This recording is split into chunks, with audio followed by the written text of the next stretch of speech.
Understanding databases. Databases include articles collected from many different periodical publications, including scholarly journals, magazines, and newspapers, making them easier to search. Certain databases will also include ebooks or streaming video. Some databases are multidisciplinary or cover lots of different subjects, while some are specialized and include only articles in a certain area. Some databases will provide full text of every article, while others may provide only the citation and abstract for some items.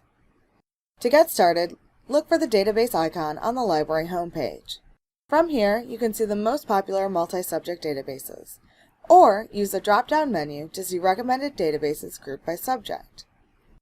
Hover over the information icon for more details. Databases are more sophisticated than other search engines you've probably used, but it's easy to get started. You can find great, high-quality information starting with just a simple keyword search.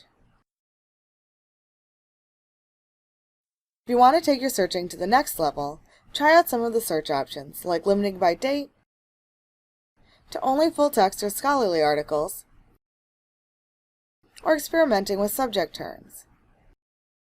Lastly, another great benefit of databases is that most have built-in tools for saving and emailing articles, plus automatically generating citations in different styles.